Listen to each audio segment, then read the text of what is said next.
they swore they wanted quiet.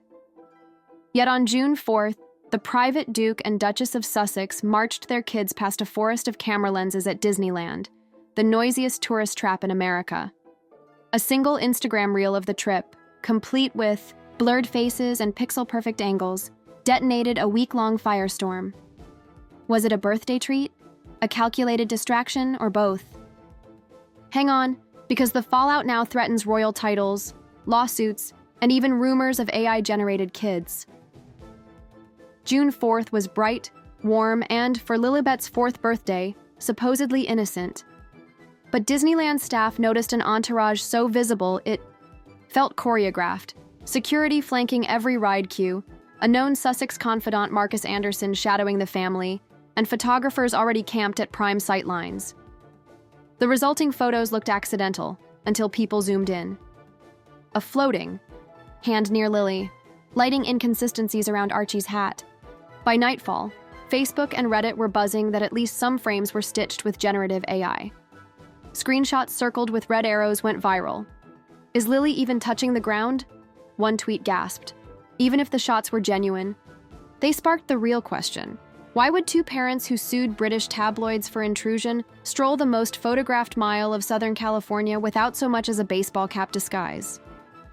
That tension primed the internet for what came next. But the loudest voice wasn't a random keyboard warrior. Enter Piers Morgan. 3 days later, he posted a single unfiltered takedown. Celebs who parade kids for clout, then blur their faces. Like redacted docs, we see you. The subtext needed no tagging. Likes exploded past 500,000 in news desks pivoted. People kept the soft headline, but tabloids went scorched earth. Kardashian core PR with a royal twist, roared the Sun. Comment streams swelled with eye-roll emojis and one-liners. If privacy is gold, quit pawning your kids for clicks. Even Meghan-friendly blogs admitted the optics were confusing.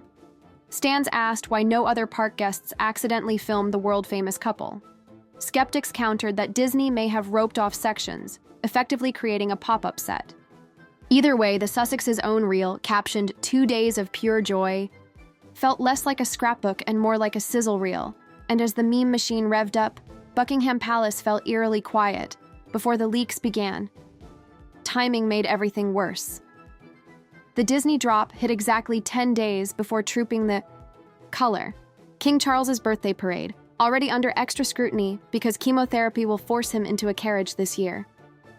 Courtiers called the overlap tone-deaf and sabotage adjacent. Insiders told The Cut that Prince William's patient snapped months ago after discovering Meghan still signs private notes, HRH.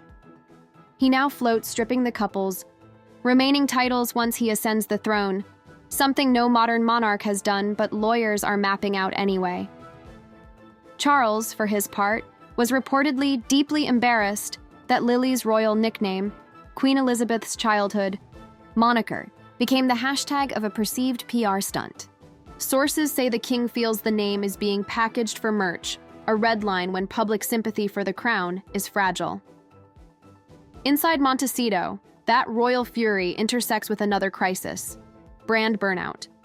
Meghan's lifestyle venture started as American Riviera Orchard, rebranded this spring as ever after trademark headaches, and what Vogue politely dubbed a word salad identity.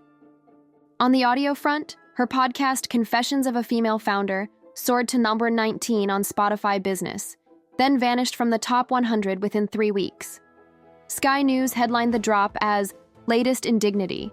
Engagement numbers cratered to sub-10K comments per episode by week 4. PR experts whispered that the Disney montage wasn't a birthday memory.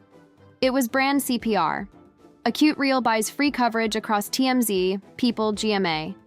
Eyeballs Meghan can later funnel to jam jars, interviews, or the rumored tequila spritz line. Problem: audiences have seen that play before, and every rerun dampens the impact.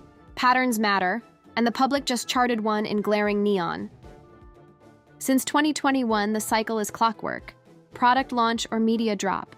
Lukewarm buzz, critics pile on, curated family content released, sentiment spike. Back to step 1.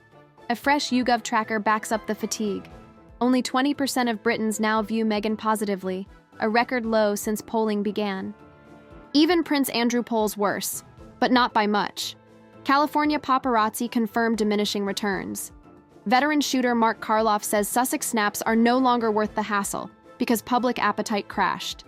That, he claims, is why the couple increasingly produce their own glossy visuals. Full control, guaranteed placement, but also blatant inauthenticity. But when the same formula meets an audience on burnout, backlash hits harder and faster. And that's driving the next front: legal warfare.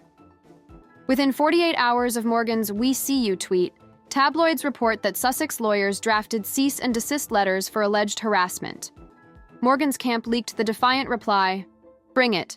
The receipts are ready." Industry insiders predict fireworks. Any discovery process could expose behind-the-scenes photo deals the couple prefer sealed. Meanwhile, Palace legal counsel dusted off 2022 legislation that would grant Charles power to remove peerage from any relative whose behavior materially undermines the monarchy. Previously symbolic, the bill's sponsors claim it now has cross-party interest, because drama fatigue sells even in Parliament. Back in LA, brand strategists worry about PR whiplash. One week you're a parenting advocate, the next, you're threatening journalists. Audiences hate mixed signals, and the algorithm punishes them even more. The AI rumors, though thin on technical proof, symbolize a deeper issue. People no longer assume Sussex-branded media is real. When TikTok sleuths paused frames to spot shadows at weird angles, they weren't just trolling. They were crowdsourcing authenticity because trust evaporated. Pollsters see the same skepticism. 52% of surveyed Britons now believe the couple regularly stage-manage candid images, a jump of 12 points since 2023. Even in the US, once their safest market, favorability slipped below 45%, according to a January YouGov snapshot. The real danger isn't AI whispers, it's brand irrelevance. When every post is perceived as performance, the substance, charity, advocacy, mental health work gets blurred alongside the children's faces. Disney markets itself as where dreams come true. For Harry and Meghan, the park became a mirror showing the dream's cracks. A quick-hit birthday reel morphed into a week of hashtags, think pieces, and palace pulse checks. Titles now dangle, lawsuits loom, and the privacy banner looks thinner than parchment. So what's next? A bold reinvention that ditches royal fumes? Or a title purge that cements the break forever? Whatever the answer, one fact is clear. The public that once binged the Sussex saga now watches with brows raised, fingers hovering over the next button. In a world drowning in spectacle, even fairy tales need more than curated candids to stay magical. Tell us below, PR genius, PR train wreck, or something stranger?